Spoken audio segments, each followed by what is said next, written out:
This is the Instant Speed Podcast, brought to you by FABDB.net, your premier source for deck building tools, collection management, and simulated booster drafting. Upgrade your account at FABDB.net. Get access to all the best features and bring your game to the next level. Yes, this is the Instant Speed Podcast. I'm Flake. It's nice to have you here. This is episode 26. Our guest today is Mr. David Rood. He is a card game champion across various platforms, and he is also one of the head honchos over at Tarantula in Toronto. So he's got both sides of the field covered there as a player, as a retailer, as an organizer. We're going to be talking to Dave very soon, but let's get to the facts first because things have been changing and shifting, frankly, quite regularly, as I had to re-record this multiple times as essentially the information has changed.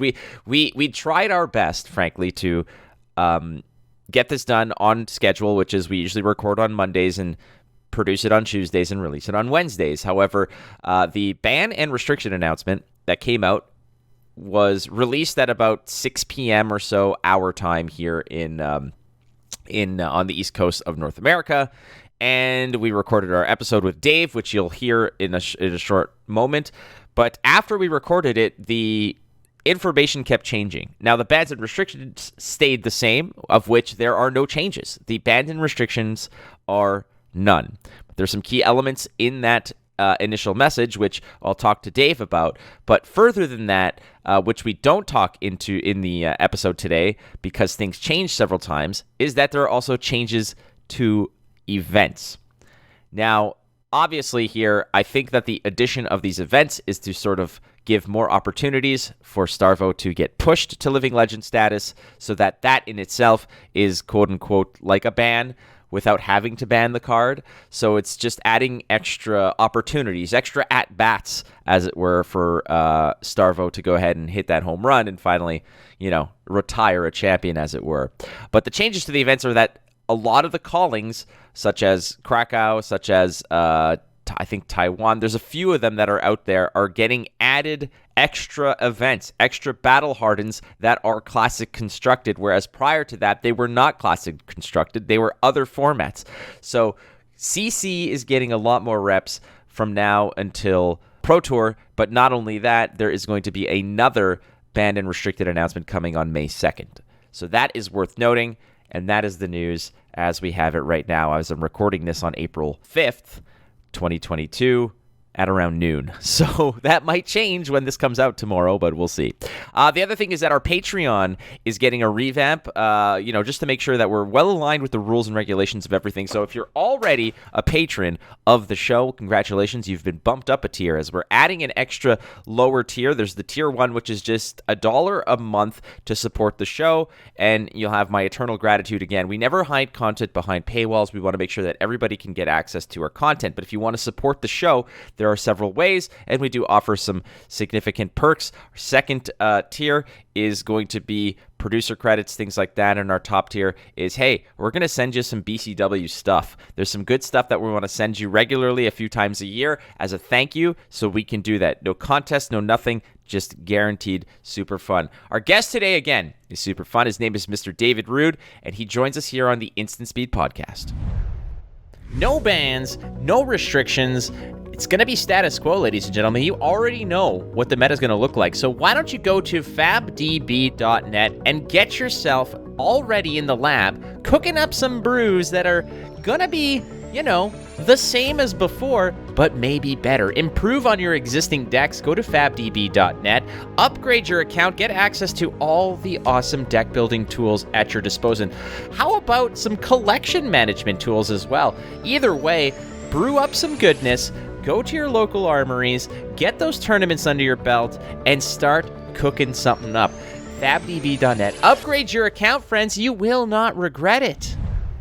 The Instant Speed Podcast welcomes quite the multifaceted personality within card gaming. He has a Magic the Gathering Pro Tour Championship to his name, as well as a runner-up finish, and has 2 Pro Tour invites to his name for Flesh and Blood. All the while, he's running the show over at Tarantula in Toronto as a stores manager and head of trading card games. Welcome to the show, Mr. David Rood. How are you, Rood? I'm good. Thanks for having me. Been a listener to the show for a while, so I'm happy to be on. Oh, so this could be one of those, long-time listener, first-time caller situations, like that whole trope. So, Yeah. Fair. it's good to have you on, buddy. And like we do with every new guest who's first time on the show, we'd like to hit with the origin story, as your origin story takes you all the way back, I'm assuming, back to Montreal, which is my hometown. So why don't you start us off? Where did you, sort of start kicking tires on card games all the way through to your success in Magic and now with Flesh and Blood? Walk us through that. Yeah. Yeah. So I'm originally from Montreal. French is my first language. Just slips out here and there. I started playing Magic in high school. Kind of fell in love with the game and competing right away. I think I was like 14 or 15 when I started playing competitive events, so like PTQs and going to GPs and things like that.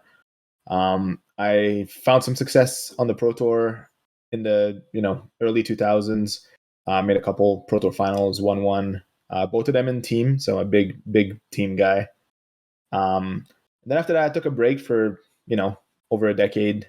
Got married, had a kid, and everything, and I came back maybe 6 years ago or something like that. So started playing Magic again, and eventually I got a job at HairyT, running their the TCGs department and things like that.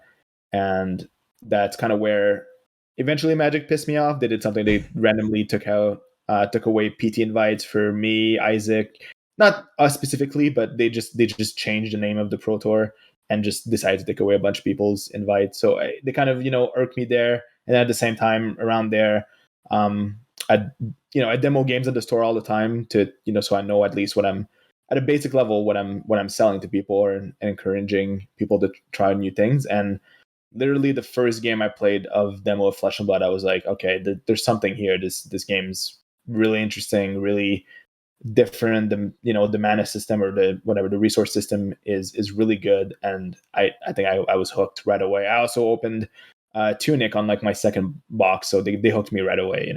That was part of it as well for me, was the fact that you open it. A Tunic was what I opened in my first ever box, so I was like, okay, if it's this easy, like let's just go. Like I'm getting all the best cards right out of the gate. Might as well make it happen. Yeah, I think I tweeted at the time. I was like, this is like the most exciting boxes that I've opened, even just like unlimited boxes. It just feels exciting. The a little bit of the disdain that you feel towards or you felt towards Magic at the time.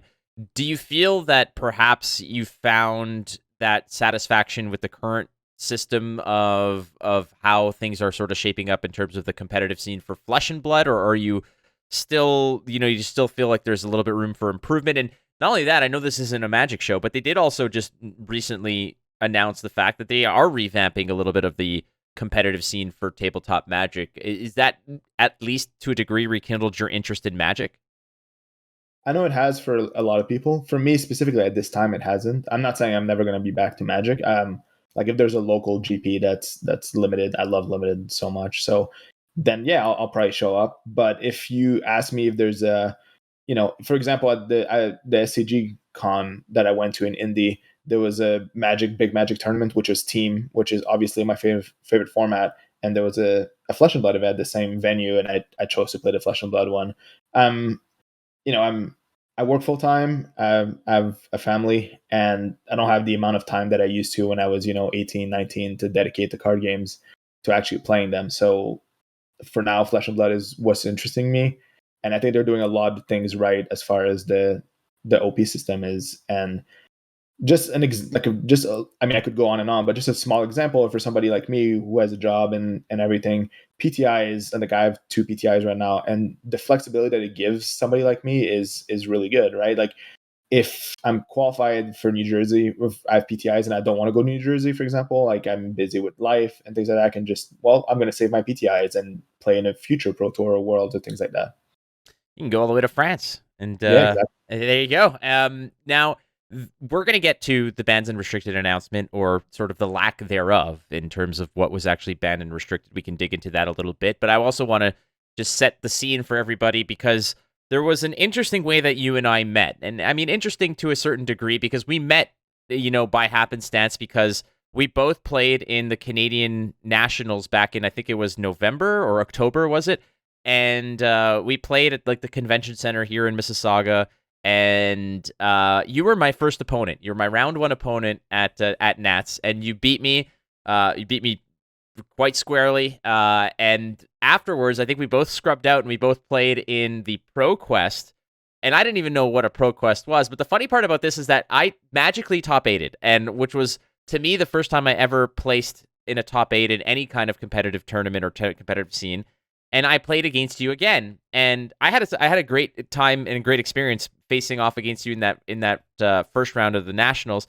And playing against you again, I was like, oh, a familiar face. This is going to be good. It's going to be nice. At least somebody, that I like. And, and you beat me fair and square in that one as well, which was funny because when I went back and spoke to a lot of, some of our common friends, people like Tan and Grace, people who are very aware or who are very intimately involved with the Magic pro scene, and they were asking me about it and this and that. And I was mentioning like, oh, like I got beaten and it's just the way. They're like, well, it was a good run. Who did you lose to? I said, some guy named David Rood. They're like, you lost to Rood? I said, I guess. I'm like, I don't even know who this guy is. And I got a quick education about who David Rood was. And from that point onward, I think you and I have become good friends, and it's been awesome. So the Canadian Nationals for you, I hate harping on certain experiences, but you've been around the block when it comes to pro scenes and whatnot. The Canadian Nationals had a lot of room to improve, is what I'll say.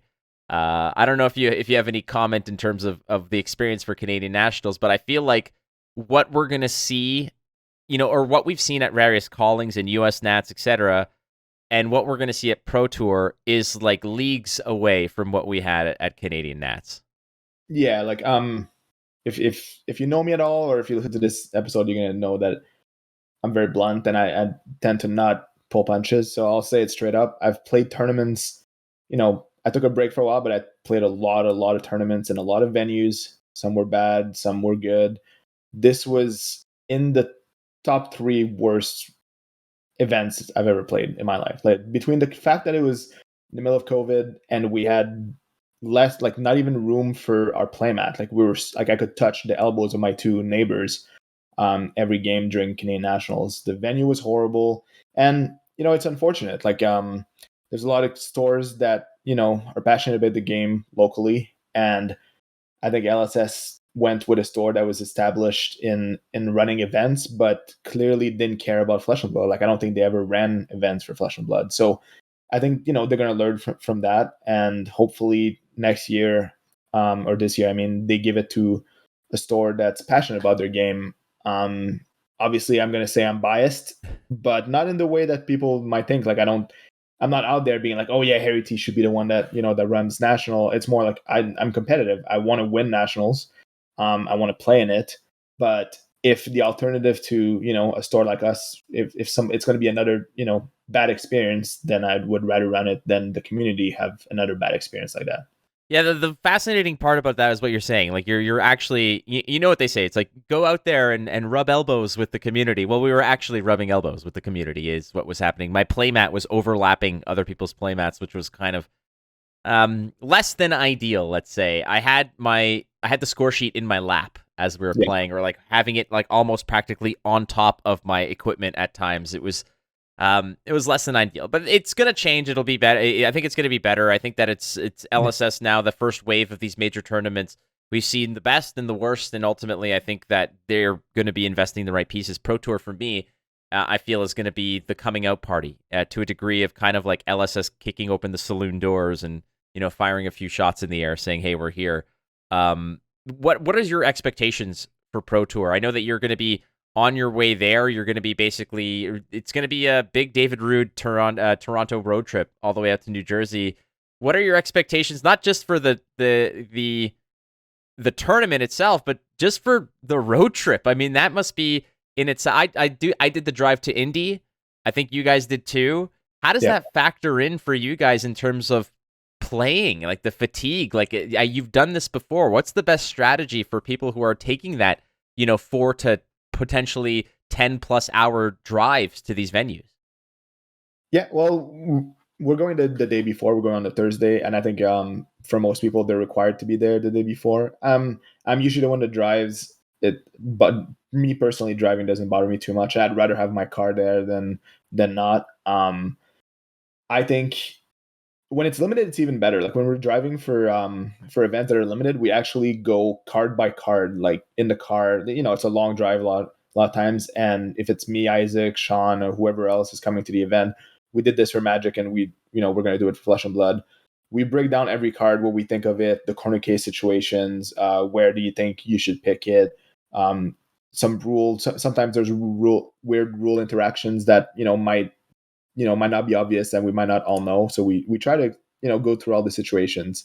As far as constructed goes, I think this might be a little bit different because the format's going to probably change right before the Pro Tour. But it's always a good time to finalize your list, think of sideboard guides, try to discuss how do you sideboard against this deck, or what about this deck, or what if you're on the draw or versus when you're on the play. So we use that time to try to finalize our plans, but also we try to relax and have a good time. Like we'll listen to blast music and take breaks and things like that. But yeah. Yeah, that was part of the question I was going to say. Is it radio silence the whole way, or is who's controlling the music selection there? So me and Sean bonded a few years ago when he started, being on. I created like Team HairyT and things like that, and I think he was pretty surprised because he didn't know me that well for our first road trip together, and I was like, all right, I'm gonna drive, you're gonna play music, and we're gonna pick songs and alternate and things like that, and then that's when he realized I'm a pretty big hip hop fan. So basically, we immediately bonded. Like I think he was 21 when we started traveling together, and we basically just blast hip hop the whole way whenever I'm the one driving. So it's always a good time. I'm absolutely right now reconsidering my flight and just hopping in that car. Like if it's all 90s and early 2000s hip hop, like you could probably sign me up. Like I mean, yeah, there's a lot of that, but then when I also like some of the newer stuff. Like I like Jordan Lucas a lot, and people like that. So me and Sean can, we'll alternate, and he listens to a lot of newer stuff than I do. Well, I'll get educated on that too. We'll talk about cards and new hip hop acts. I'm all okay with that. You mentioned Team HairyT. It's an actual sort of this group of champions. I mean, frankly, the amount of talent that's on Team HairyT. I'm relatively new to Hairy Tarantula in general. Basically, I mean, being in Toronto, I'm new to the city as well. I'm relatively so. I never really found a home in terms of where I wanted to play cards. And now, after having gone and met you, and then going to HairyT and just seeing what the culture there is like, it was very inviting, a very awesome place. But what surprised me most was the talent pool that plays there. And this was another, realization. Again, I always suffer from imposter syndrome that I never think I'm as good as I am. And when I talk to people about who I'm playing against, they always have to remind me about just the sheer level of talent of these people who I'm either beating or are whooping the crap out of me. Like, I am 0 for God knows how much. I think I'm 0-4 against Isaac because he is just that good. But it's not just him. Like, I've never beaten Sean, and I don't think I've ever beaten you. I'm pretty sure I've beaten most everyone else at your store, but you three seem to be this extra level of talent. And so I'm just asking from your perspective. First, talk to us about who is on quote unquote Team HairyT and what your role is with Team HairyT, because you mentioned that your major competitive days might be behind you. You still compete. Obviously, you have a lot of other priorities. But for everyone else, I mean, Isaac's very young and he's already so established and successful. Sean, very successful. But who is on HairyT and what is your role with that team? Yeah, so basically when I started working at HairyT and I was competing, I wanted to surround myself with people who were, good, passionate about, the game. At the time it was Magic, now it's Flesh and Blood. But also were, good people. I want to be around. I don't want to just have people who are good at the game, but are kind of as, dicks to everybody else. So that was like the main thing. I wanted people who I enjoy spending time with. So Isaac was one of them. I saw him play at a GP against one of our friends, and he made a couple plays that were not things that you would normally automatically do. You really had to think about the situation, and I was immediately impressed. And I didn't know him, but then he randomly walked in the store one day to do a draft for like a pre-release, and I was like, okay, if you're gonna be local and you come here, let's start hanging out because I can tell that this kid's really good. Sean was similar.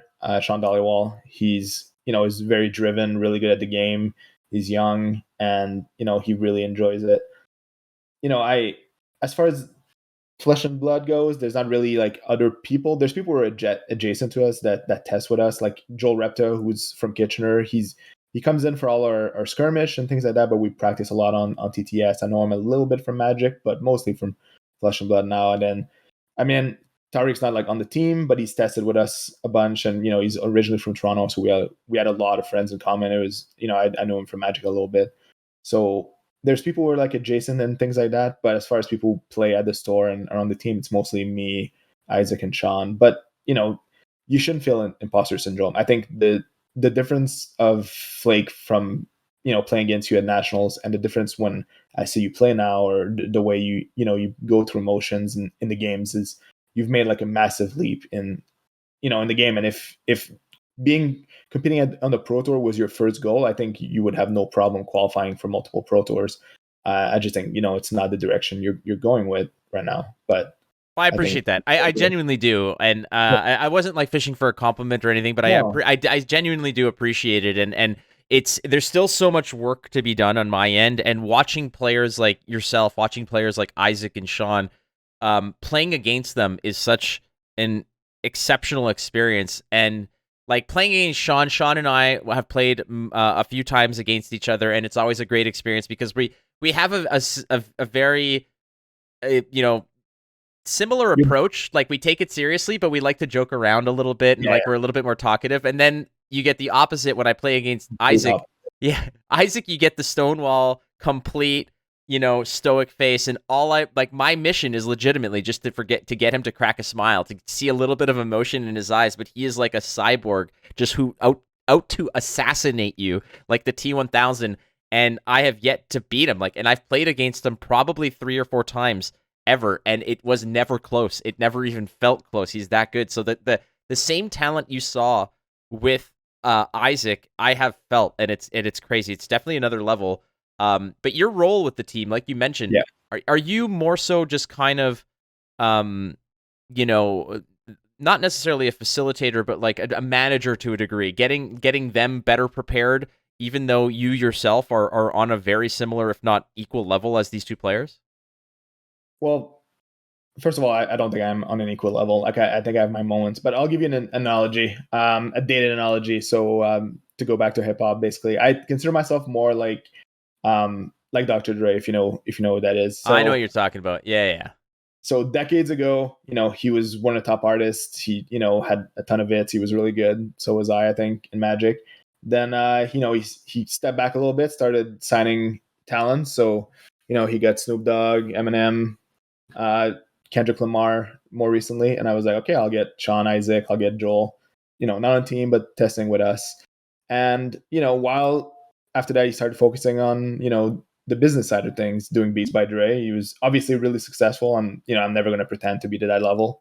But I'm more focused on the business, on the store these days. That's my primary role at the store. But I think I can help guide them to be in situations that I've been there. I don't have the time to dedicate to the game to be, if the more money gets added to Flesh and Blood, the more, people are going to spend time on the game. And I'm not in that place in my life, but I can help guide them, and I can help avoid pitfalls that come with being, on larger teams, or, spending too much time doing this, or, just not showing up with the best deck because you think you know better, or things like that.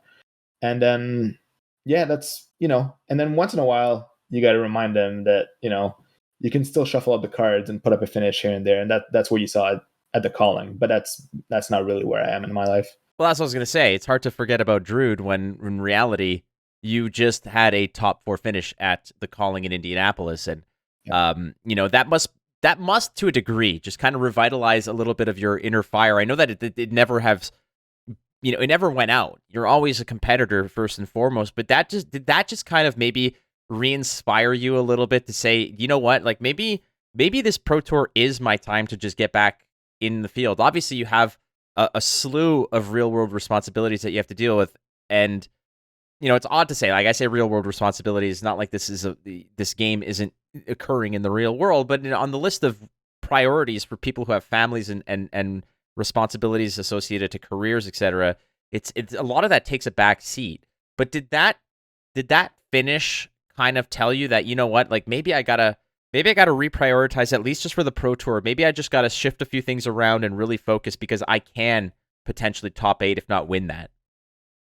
Yeah, I mean, it definitely helps. If anything, it helps, letting my wife go for, 4 or 5 days away for a tournament, considering our car broke down. We came back a little bit later. But yeah, I think it did it revitalize. I think I've always been competitive even at the end of my Magic playing time. Like I got second in an online GP and qualified for a few Pro Tours. Um, I just think that what it does is gives me PTIs and opportunities to, now I don't have so much stress to have to qualify via ProQuest and things like that, especially since I run a ProQuest, for the second season. So, I don't have that many weekends that I can go away and try to qualify. But now having two PTIs, it helps put things into a position where I can test and not be so worried about needing to make top 32. Well, you did well. That's needless to say. We are going to eventually talk real quick about the ban and restricted announcement, but before that, I do want to dig into the fact of your sort of alter ego when it comes to card gaming, which is you're very intimately involved, obviously, with card games from a retailing perspective, because you are manager at Harry Tarantula, and Harry Tarantula is, for those who don't know, it's quite the institution when it comes to local game stores within the Toronto community. It's something that everybody kept asking me when I started to reintegrate into card gaming here locally in the Toronto area. I've been in the city for 7 years, but before that, I spent 29 years living in Montreal. So living here, I never really had anybody to play cards with. And when Flesh and Blood hit the scene, I was like, it's time to get, reacclimated.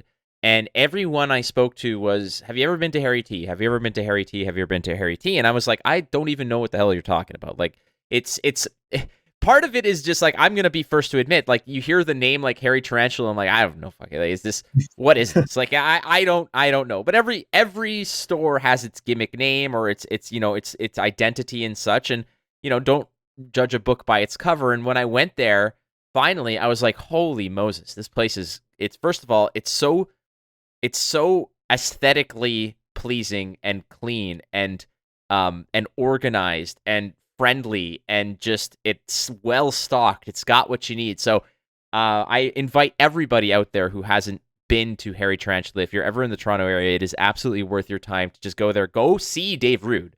But you're also part of the retailing, and I know that you and I and you amongst our colleagues have discussed some of the headaches associated with being a retailer with LSS. So talk to us a little bit about what it's like from the retail's perspective selling Flesh and Blood. Is there a lot of, how long did it take to gain traction on this game when it was first introduced at your store, and what was the break point for you to say, okay, this is going to be successful locally, so we got to keep running this train?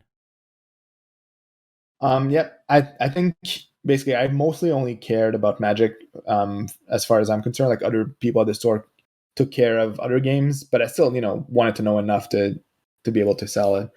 When did I know? I think I kind of knew right away when, it was already getting popular around Toronto. We weren't one of the first stores to spread Flesh and Blood, but I kind of took it as a competitive scene right away. I think the week that I started playing, I emailed LSS and I was like, okay, like, I wanted to introduce myself and be like, I'm going to be running events for the store, and what do I have to do to be taken seriously and to run events, get armories, and get to the next step. And eventually, my first goal was to try to get a pre-release for Monarch, because we started after Crucible. I think obviously they made the game very appealing as far as a retailer go when they had, first edition and unlimited, the way that it was built originally, because, it was COVID time and the prices were just kind of crazy. It was out of control. So obviously that made it appealing as far as stores were going, but also it brought on people who didn't really care about the game and were just trying to, make a quick buck and move on. As far as some of the problems that I've had, it's tough when Canada is kind of an afterthought in general compared to the US, so we get a lot less product. I don't want to blame it on the fact that there's only one distributor, but they basically gave a monopoly to one distributor. I'm not saying they treated us poorly, but in general, it's very tough when you don't have any competition. So would having a second distributor really change things in Canada specifically? I don't know, because it doesn't mean that they would suddenly start giving more boxes to Canada. So things are going to change a lot, because I think James White has talked about how they're changing the unlimited versus first edition uh, process, and I really hope that they change it to a more uniform thing where there's only one type of boxes. But for now, it's kind of tough. Like, for example, for Everfest, I wanted us to open a bunch of singles so we can sell to our players, so people could have the cards they needed to play ProQuest and things like that. And we just couldn't get allocated enough. Like, it's just, in other parts, like in the US, there might be way too many boxes, and the price is plummeting at times if the set's not good. So it's LSS is in a very difficult situation. Like, they have a hit, the game's a hit, but making all the regions work together and keep your game interested to both players and retailers, something that's incredibly hard to balance. Yeah, it seems to me like there's this initial demand for the product because it's spaced out from first edition to unlimited. Everybody needs it the second it comes out. And I mean, that's understandable. There's tournaments that need to be had. People need to understand the game. And given there's no digital client, you have to have the cards in hand to legally play the game at whatever events. And after that initial wave of first edition, unlimited becomes a little bit of an afterthought, not just from a collector's perspective, but even everybody who just wants the cards typically already has what they need. The most important players will already have them because they've just gone ahead and hunted down all the first edition stuff.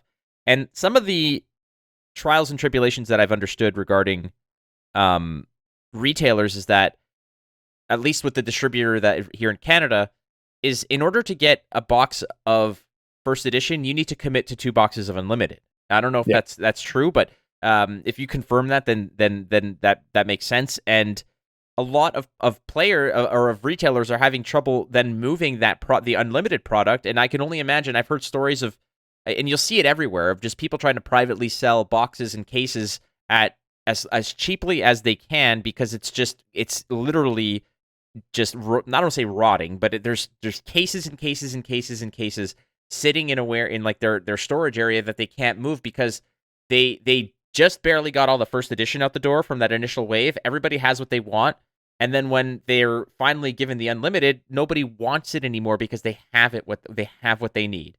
So are you facing the same problem? Like, are the coffers in the vault at Harry Tarantula just overflowing with stuff like Monarch and Tales of Varia? So I think a couple of things. I want to clarify that, it was 1 first edition to 2 unlimited up until Tales.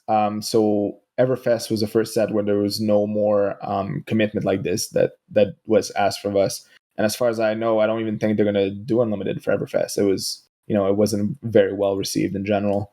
But it was how it was for Monarch and Tales of Aria, which it created like inflation of price of first edition boxes in Canada, which was unfortunate. As far as the other part goes, I don't think we have that much product. Monarch, I think we have a decent amount, but unfortunately, some of our competitors, I mean, I don't want to call out people, but have done some things like breaking map to get a bit of product, and it's unfortunate. I think it's one store in Waterloo is on the list of banned stores on LSS official website, and doing things like that just hurts everybody. It hurts the game. It's the kind of reaction that you see from stores who clearly don't care about Flesh and Blood, and it's unfortunate. Like, that's not something that LSS wants to see. It's not something that I want to see as a retailer, and it's also like, it puts me in a situation where LSS says you can't sell boxes under this price, and other stores are breaking it. Then players come to us and they're like, "Hey, like, how come your prices are so high and everything?" I'm just like, listen, we're not going to break the rules. We're going to follow what LSS says, street dates and things like that. And if other stores are choosing to do things that, are breaking the rules, there's not much we can do about it. It's just how we operate. Yeah, you're kind of, I mean, for those who want to be law-abiding, as it were, like quote-unquote law-abiding, or following the rules as listed by LSS and how you do business, you want to follow those rules, you're essentially always going to be second fiddle to those who don't care, right? Because if they're just there to sort of ride the initial wave, make money, and then get tossed off at whenever it happens, then you're always going to get undercut, you're always going to get undersold. People need to understand, and this is one of the things that, again, this is a whole extra layer of card gaming that I was never aware of because I was never involved in it. I just paid the prices as they were, just get the boxes as cheaply as I can, because it's just, as a consumer, that just makes sense to me. Yes. Once you have a little bit more disposable income and you feel a little bit more comfortable, that's when you could, to a degree, pay a little bit more to just sort of supplement your own loyalty, and to, I don't want to say reward a store for being a good store, but I'd rather pay more to support a store I like than to just get the smallest, to save $3 per box because that's where it is. Like, that's just the kind of way it is. But, you know, for yourself, you're talking and you've had this conversation with a bunch of us already, is that, like you mentioned, you're just waiting for LSS to say, okay, like, we're removing that minimum price, and because you're sitting on so much product, you want players to have access to buy this at a decent price. But right now, you're basically handcuffed. Is that a correct statement? Yeah, that's correct. As far as, I mean, I basically tweeted about at Flesh and Blood asking take away the minimum on Monarch. It's been like a year, and I'm not the only store that has a lot of it. And it's not like, it's not like it's a completely worthless set. There's a lot of good cards in it, and it's a good chance. Like, if we could sell it at a reasonable price, it's a good way to get people into the game and get interested, and and starting to play and be like, oh, this box, is cheaper, and that's when I can, do a draft with my friends and learn to play the game and things like that. I do want to touch on another part of, what LSS does, which is award events and armory and things like that. Um, LSS, there's been a lot of talk recently about events, being run, things like ProQuest and Skirmish, and how much a store gives out in pricing, and what percentage of the entry fee goes into pricing. Stores being called out for charging a large entry fee, which I think the maximum in the US is 25 US, and only giving out what LSS gives them. LSS is not going to come out and say this is how much we charge store for these kits and all that. It's not their place to say. So I mean, I'm going to say it. I'm sure some store owners are going to hate me for it and everything, but armory kits are free, skirmish are free, ProQuest kits are all free. I'm always really grateful that we get awarded these things. I don't expect HairyT to get a skirmish every event. I don't expect us to get a ProQuest every event or a pre-release every event. I understand that they're going to spread these things out. And anytime we get the email that says, you've been chosen to run an event, I'm extremely grateful. But yeah, these things are free. Even the ProQuest gives you promos and playmats for judges. We still pay judges on top of that, but we give them the promos they send us. Why I want this to be, more public is I don't want to be negative and call out stores, who are trying to get the most. I don't think that's the way to go. But I want people to know, like, yeah, we don't pay anything for it. And yes, stores should, make a profit, whether it's from giving out store credit or giving out boxes, paying judges. People have to, pay rent, pay staff. There's all sorts of costs associated with running an event. But when you take out maximum entry fee and you give out no pricing other than what LSS sends you, you're being very short-sighted, in my opinion. And that's not the way I want to do things. And as a player, that's not the kind of store that I want to frequent. So I basically want to say, if this is happening in your area, I'm sorry. If there's multiple store, I grew up really poor. I completely understand that it's not everybody's, you don't always have the opportunity to be like, well, I'm going to avoid this store and go to the other one that's, supporting players better. But if you can, then I think you should. Or, even if it's not something that you can, the stores that you've been to that you like, leave them, a 5-star review on Google if you like what they're doing, or, tell your friends the store is doing really well and, promoting the game. So yeah, again, nothing wrong with taking a profit. I think that there's various degrees of greed, to be done. And recently, to go back to Magic, Wizards basically gave a giant slap in the face to every store who runs event that's not named face to face in Canada, and same thing in Australia with Good Games. So I am extremely grateful with how the LSS has treated, brick and mortar store, and as far as I'm concerned, they're doing a great job. Right, and it does definitely needs a little bit of clarification. You mentioned that you said it's like, there's you can always have a certain level of greed, but it's not necessarily greed if you're essentially operating your business to acquire a profit so that your business can continue to run. I mean, there's a difference between overcharging something and giving nothing away versus giving, charging a reasonable fee, having a decent price support, offering a great space and a great experience of good judges, good, and just everything that's done properly. And for the most part, most of the events that I've gone through has been that. I mean, Yeah. Be it Harry Tarantula, even places like Manta Trading. Like Manta Trading for me was I inquired, and there's no malicious intent or any sort of suspicion of wrongdoing. When I inquired, I'm like, why is your event the most expensive out of all of them? And they were very transparent. They said our place is small. We needed to rent a big space that was going to allow us to do this. We're offering a lot of additional prize support. Everybody gets something for walking through. I said, great, I appreciate that. That's awesome. It was a good experience to that degree. But at the same time, Canadian Nationals, I paid $50 to enter the ProQuest. I top 8'd and I got 6 packs of Unlimited. Like, I was like, okay, yeah. like that seemed a little bit, based on the 50 or 60 people who entered that ProQuest, like how much money you made, and basically the top tier of that, they split like 2 boxes amongst the top 8. Like it was a little bit concerning in that regard. So look, at the end of the day, places need to make a profit, and I'm glad that you're being transparent about this, because that's what I appreciate of you as a person, is that, like you mentioned at the top of the show, is that you're very upfront about things, and a lot of people out there don't necessarily know what goes on in the background. They'll pay their $40 or $50 to enter a tournament. They might go 3-3, they might go 4-2, and just bubble out of a tournament, and they're not going to get any prizes, but they just assume that everybody in the top 8 is getting well taken care of, and that's not always the case. And people knowing that these kits that they get are complimentary from LSS, it just kind of adds to it. There's no payment, right? That needs to be done from your end as a retailer to host one of these.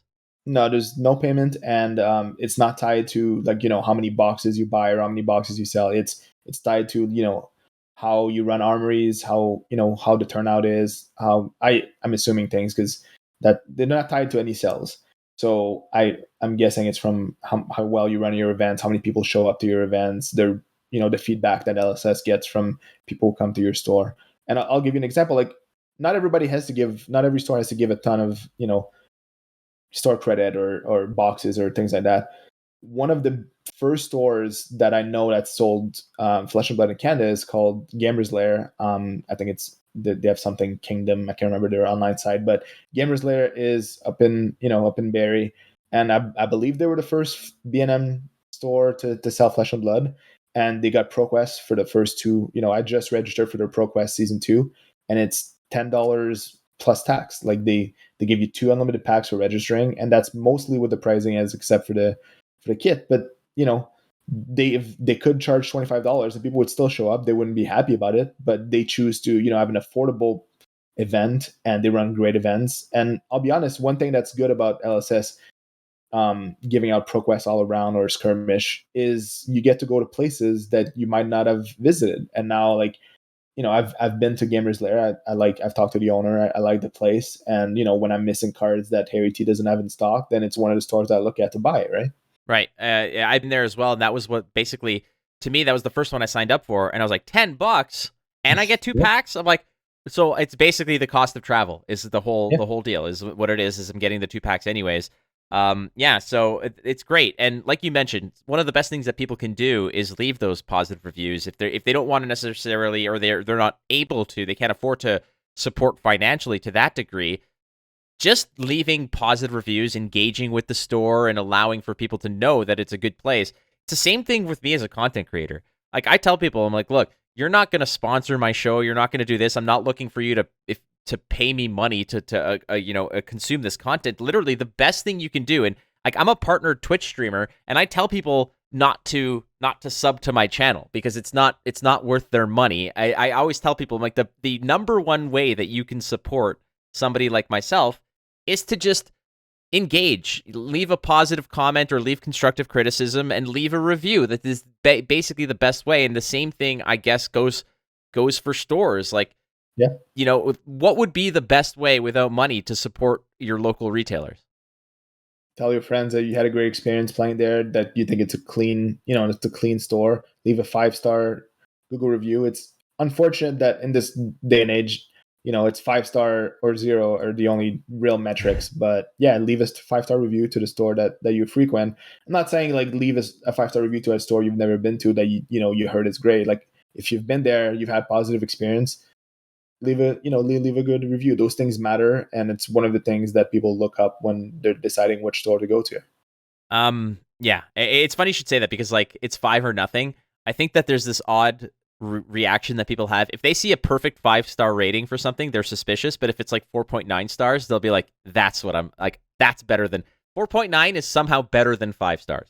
So Yeah, but trust me, there'll be 1-star reviews to average out your 5 star. yes. There'll be somebody who's unhappy about something, that we Someone's did. pissed that the exactly that you ran out of like Heralds of Erudition and they're going to take it out on you for the rest of their life. Yeah, for sure. So yeah, Harry Tarantula is the place that you manage. It's also the place that I love to frequent. I've had so many good experiences there. The players there are exceptional, absolutely exceptional. And I want to ask you this before we move on to the bans and restricted. Does Canada have pound for pound the best players in Flesh and Blood in the world? No, I don't think they do. I think maybe our small Ontario community is pretty good. It's up there. I think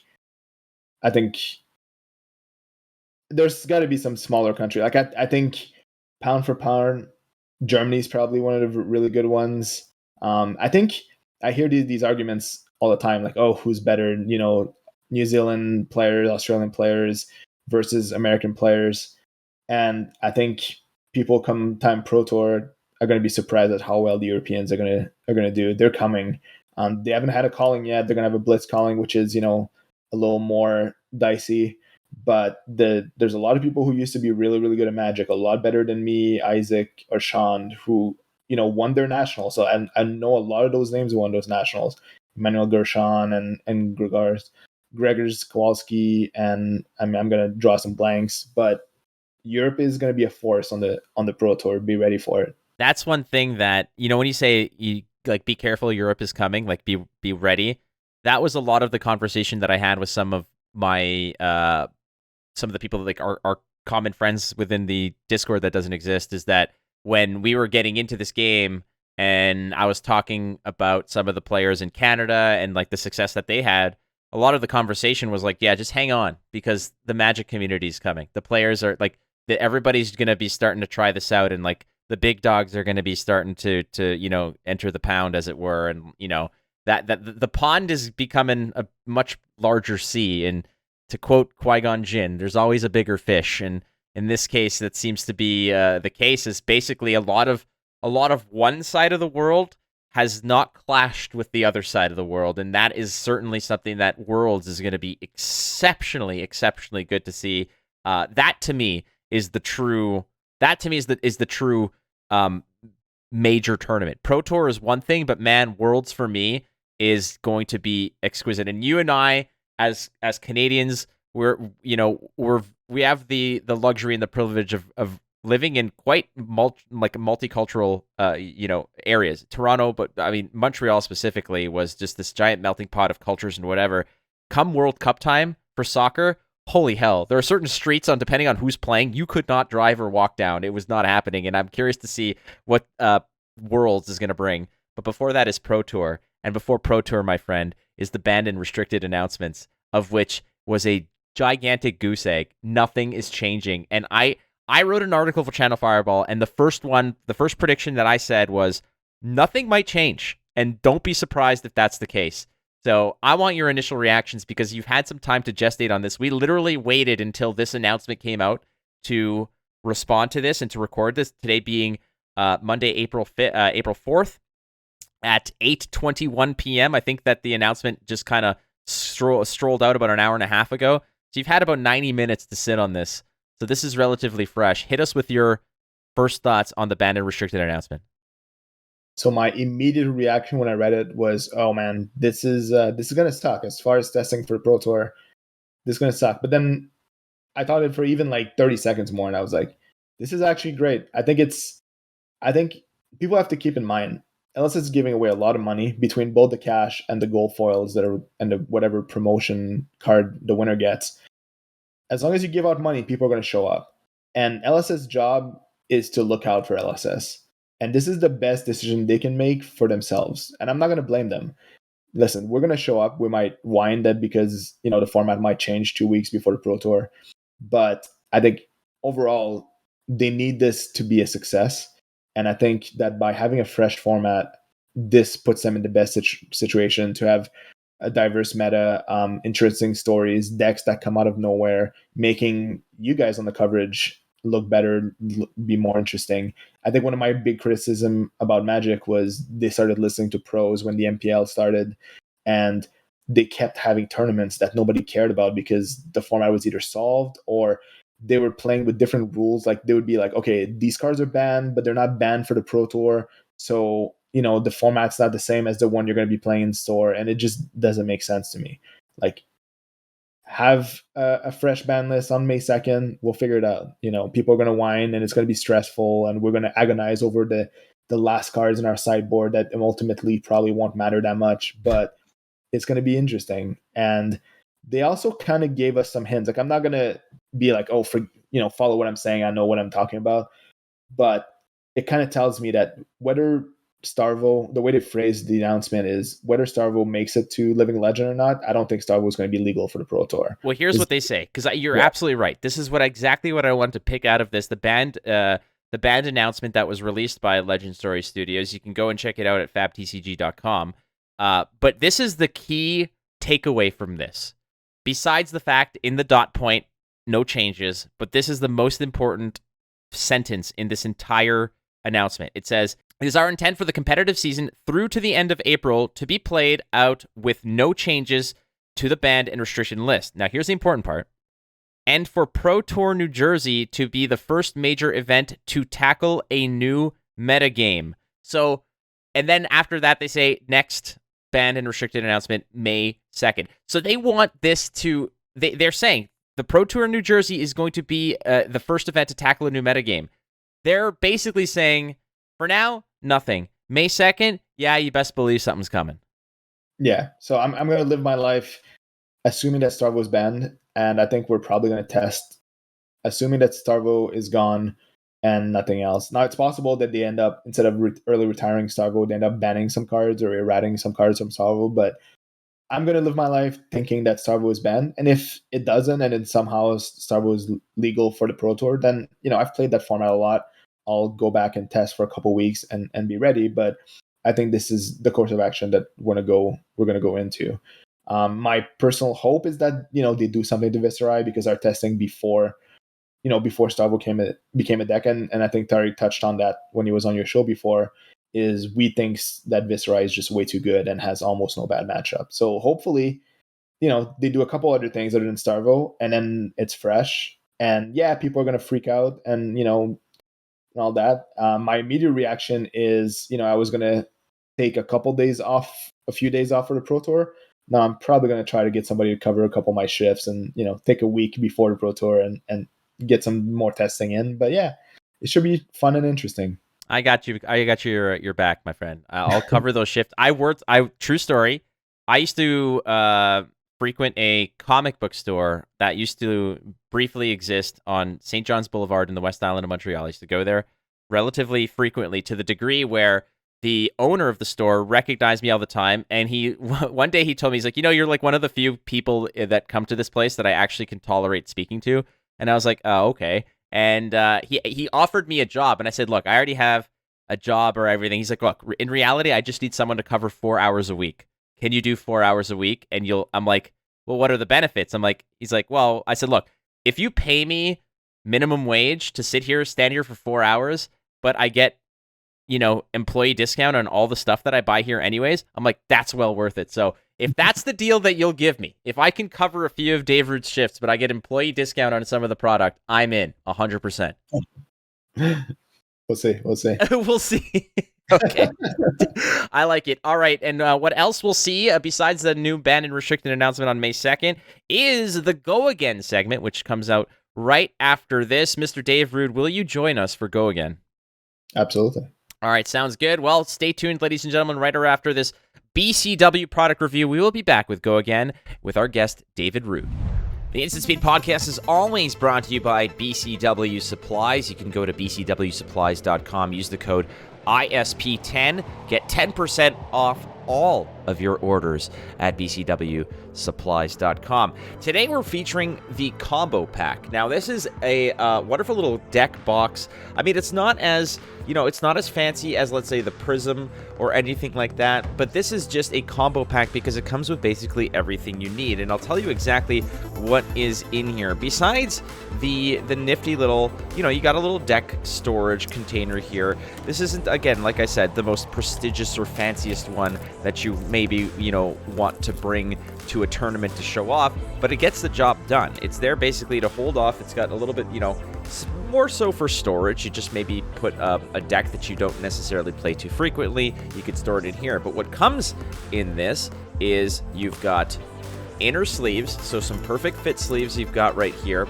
And then you've got these bad boys. These bad boys right here are your Elite 2 sleeves. I've got the red ones over here. I don't know if you can catch them. They're kind of like a little bit of a burgundy red style with the black inner layering here. So it just looks nice. It hides the card really nicely. These would be the Elite 2s that I'm talking about. So you get the Elite 2s, 100 of the Elite 2s. Some of the inner sleeves as well, and then the deck box with a divider if you need to, break it up into two. Maybe you got two Blitz decks that you want to jam in here. Either way, that's what we've got over here today. It is the Elite 2 Deck Guard Combo Pack with this nifty little deck sorting box as well.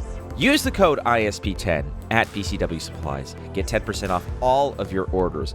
Order often, order large, baby. Get your stuff over there again. Thanks to BCW Supplies. The Elite 2 Deck Guards Inner Sleeves Combo Pack. Get yours today. All right, it's time to go wide on Mr. David Rood as we go again on a series of questions. Yes, it's everyone's favorite segment. Mr. David Rood, are you ready to go again? Yep.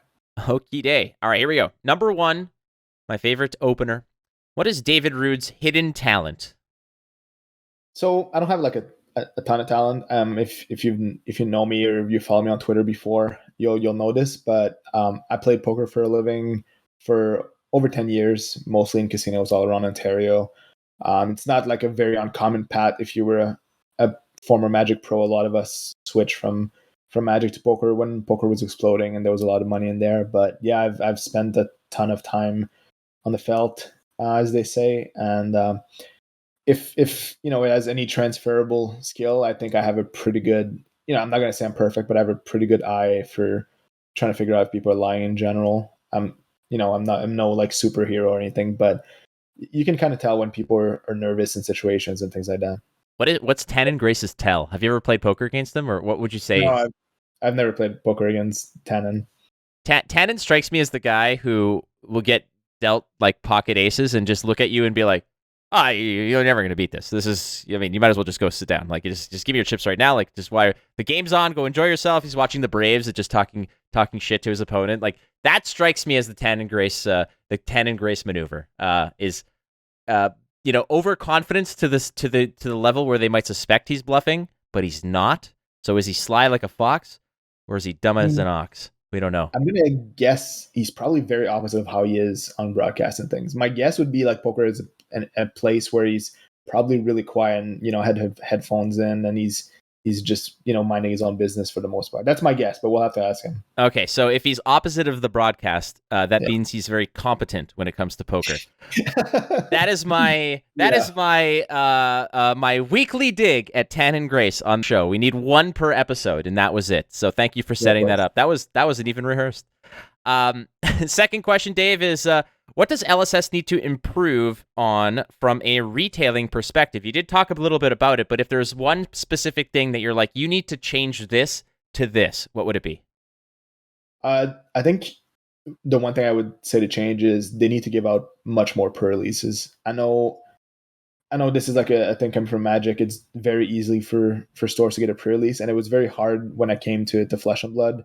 And I kind of understand what they were trying to do when it was first edition and they had to allocate boxes and they were trying to guide people to specific stores. But I've gotten pre-release for the last for Tales and things like that. But I think this is a good way to get new players into the game. It's an exciting time, and it's an opportunity for small stores who might not get a skirmish or might not get a ProQuest, who can showcase their store to new players and get people into the game. It doesn't have to be first edition. It doesn't have to be all these promos that are special and everything. But I think just opening up more stores to pre-releases, and maybe it's already something they've decided to do with their the changes to the first edition and things like that. But yeah, that's the thing that I would say they need to make more accessible. Pre-release time is always this sort of competition of who could scoop up the most of them, because they are so coveted and they are so rare. Wherein basically you hear the war stories of players who spend like these 16-hour days of doing like 2 or 3 of them, but traveling, like 200 kilometers as they go from place to place to get as many as possible. Some of them are like, oh, I'm not going to make this one. Or if I'm 2-0 right now, but I'd have to like scoop and collect and go to the next place if I want to go. Like, it would be so much different if there was more than just a handful of them available per area. So I like that idea. I think that would definitely help the scene and just welcome new players as well. So next question is, obviously you're a champion in Magic. You're very, very well established in Flesh and Blood, but which one is the more skill intensive game? I think the more skill intensive game is Flesh and Blood. It takes a lot for me to say that. I think the 1v1 aspect of Flesh and Blood, the way you have to plan your turns ahead and things like that, and maybe that might be a downfall of the game. Like it's great for people like me who are really competitive and spend a lot of time to it, but it might be something that hurt the game in the future. I'm not sure, because it's harder and harder for casual players to get into the game and things like that. Hopefully there's a more casual approach to it eventually. But yeah, for now, I would say Flesh and Blood is more skill intensive. I'm kind of gonna shoehorn this question into my pitch for me saying I love team tournaments. I've done really well in them in Magic, and I would please LSS give us. I don't care if it's limited. I don't care if it's classic constructed, but please give us 3-person team calling at some point, or even Pro Tour one day or something like that. But team events are so much fun. There's nothing for me that's more fun than winning with your friends. Even if you're not winning, it's always a good weekend. And I would bet anything that, aside from the original Vegas calling, a team calling would be the biggest one that they have. You're spot on. Now, I have heard rumors that LSS employees do listen to this show, so I'm gonna give you a little bit more leeway here, a little bit more runway. If you want to pitch team events, I mean, now's your chance. You did a good job already, but is there anything else you want to say? Because I can hop on board with that. One of the best experiences I ever had was with Magic, but it was playing Team Sealed with Alias V and her husband. And we won that event, and it was so much fun, amidst the 3 of us. And I think that playing a team event for Flesh and Blood would be awesome. So, anything else you want to add to it? I'm giving you as much runway as you want for this. Yeah, Team Sealed is great. Then you can have like team draft in the finals or something like that for bigger events. If they want to go to constructed route, I would just caution, stay away from anything that says unified. I think in general, unified, for those who don't know, would be, for example, you can only have 1 tunic per 3 decks and 3 E-strike for 3 decks.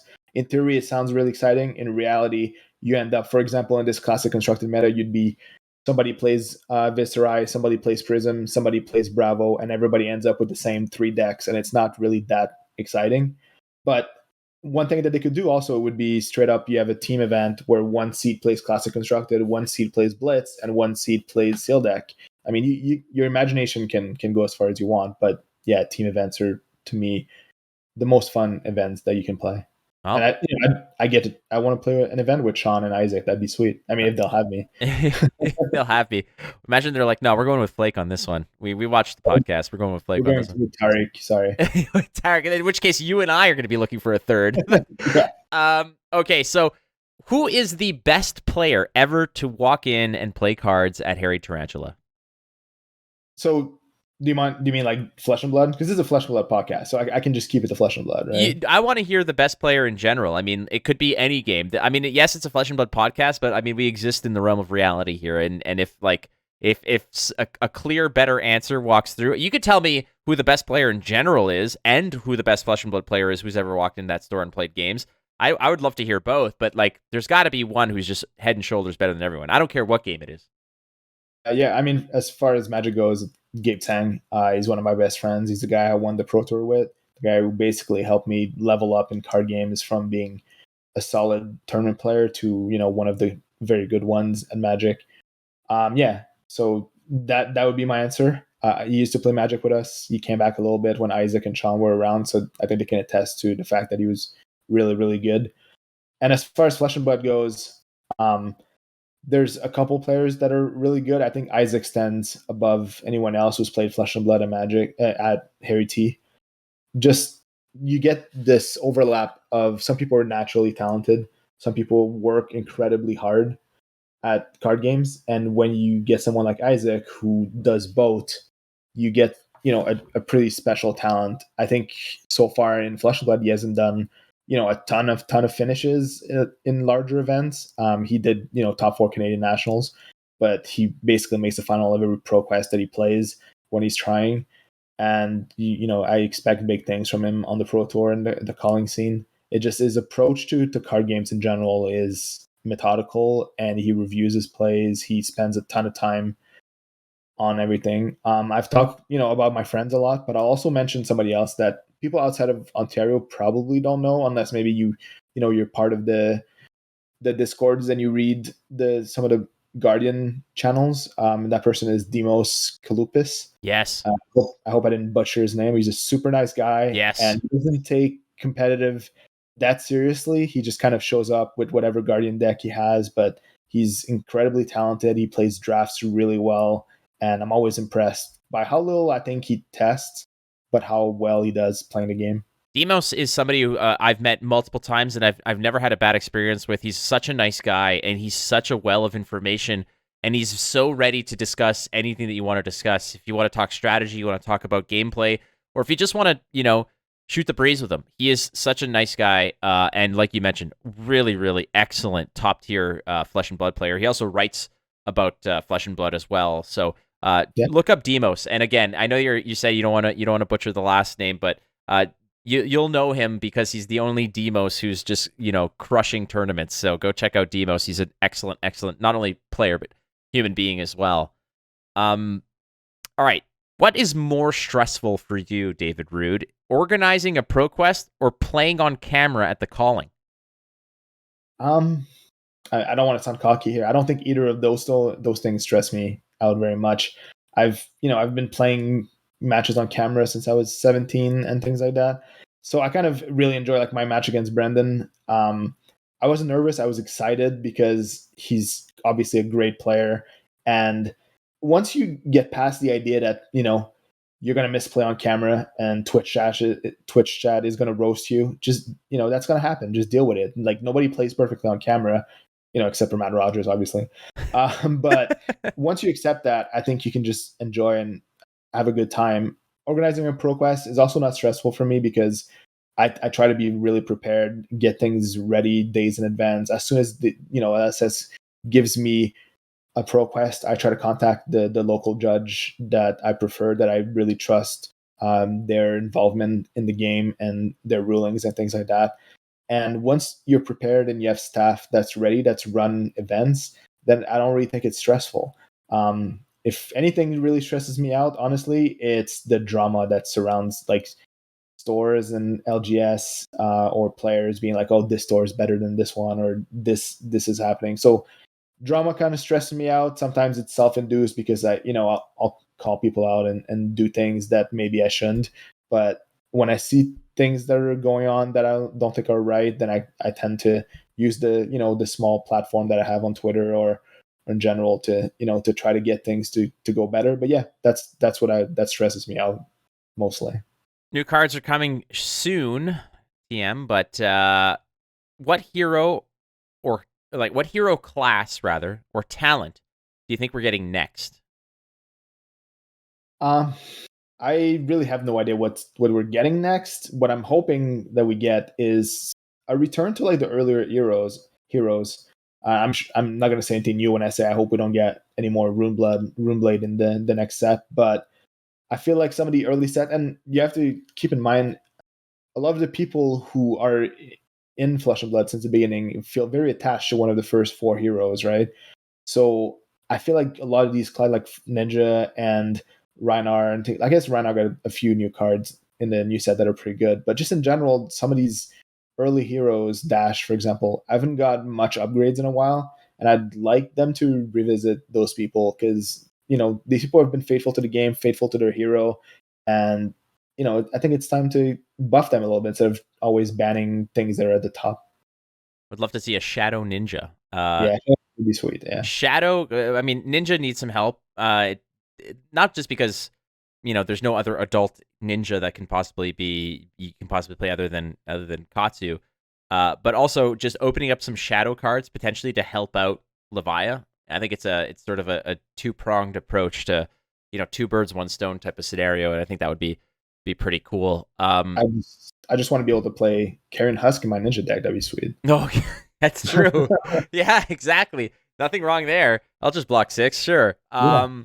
What Flesh and Blood card to you feels the most like Magic? So there's some that are very obvious that I would say like they're very boring, like Lightning Press being like a giant growth. That's very much an analog to Magic. But if I had to pick a card that's a little more complicated and that feels very much like a Magic card, is Sonata Arcanix. Like the fact that it costs X, that you reveal cards from top of your library or of your deck that you can, you get X amount of non-attack action and attack action. Those could be in Magic, for example, a red card that, costs red X, and you reveal top cards of your library, and for each, non-creature spell and creature spells, you can put one in your hand. So it feels like it could be a Magic card. And, there's issues with Sonata, but I like the randomness to it, and I like, how powerful it can be, but also versatile. So it does feel like a pretty well-designed Magic card to me. All right, we're on the tail end of WrestleMania, which just occurred. Love this question because it's just fitting, because I have these grand visions in my mind, and I know that if you guys get if Harry Tarantula somehow gets nationals, let's say, I'm gonna be pushing hard for this. Is walkout music for the top 8. What is Dave Rood's walkout music? So to circle back, I'm a big hip hop fan, 90s hip hop fan. I've had this answer queued up for like 20 years, and I actually can see the result because it's been used in a movie in the last few years. But my entrance music would be "Hail Mary" by Tupac Shakur. It's not exactly the most original, but it's a song that it's a slow build and it really hypes me up. It's just, I don't know, I'm just ready to go when I hear that song. I had an idea of what you might say, which would have been fitting for you, because part of your Twitter profile always talks about how, I think you say that you're like the longest time between top 8s or something like that, or what is that? What's that fascinating statistic? Yeah, I have a statistic. I took it down from my Twitter now, but it basically said I have the record for the longest time between GP top 8s, which is something over 18 years. This is if you count like the online GPs, which I guess not everybody does, but they gave me a trophy that says second finalist Magic Fest, so I'm counting it. But yeah, over 18 years between GP top 8s, because I took a long break and I didn't really make that many GP top 8s. So I would have said LL Cool J, don't call it a comeback. I've been here for years. I thought that would have been pretty damn sweet to see Dave Rood, Expos hat right on top of that head, and just going through the smoke, going down to that final table and just crushing face. It'd be a good one, but listen to Hail Mary. It's a good intro song for sure. Mr. Dave Rood, it has been an honest pleasure again, ever since that first time and the second time you whooped my ass on the grandest stages at the time of what Flesh and Blood was. Our friendship and everything has been excellent, and I do appreciate all the, not just the camaraderie, but the conversations, but just the support that you give to the show and what Harry Tarantula has done for the community and me specifically and Instant Speed. And I'm going to not only plug Harry Tarantula if you go to HairyT.com, but also the fact that if you use the code FLAKE or FLAKE5 on your order, use FLAKE5 on your first order to get 5% off. And Yeah. every time after that, use the code Flake. It does help out the podcast. But that's not why Dave is here. Dave is here because he's just he first of all he top forward at the Calling in Indianapolis and is a card player with quite the pedigree of championships and accolades. So, Mr. Dave Rood, thank you so much for being on the show, my friend. Thanks for having me. All right. Where can we get more D. Rood? I know that you have a lot. You're very outspoken. You've been very outspoken here on the show, and we appreciate that. Obviously, the transparency, the candidness is always appreciated. But please, if people want more musings from Dave Rood, where can we get more Dave Rood? Yeah, I'm on Twitter at DRoodHT. And yeah, you're going to get a lot of comments about Flesh and Blood and some about Magic also. Yeah, and he doesn't pull punches, man. I'm telling you what, if he feels a certain way, he's going to say a certain way. So, friends, thank you so much for listening to the Instant Speed Podcast. And to all of our patrons, you guys rock sauce big time. So thank you so much for tuning in. To our sponsors, again, HairyT.com, BCW Supplies, and FabDB.net. Don't forget, you're not losing if you're learning, so keep playing the game. You might win. We'll see you next week on the Instant Speed Podcast. Well,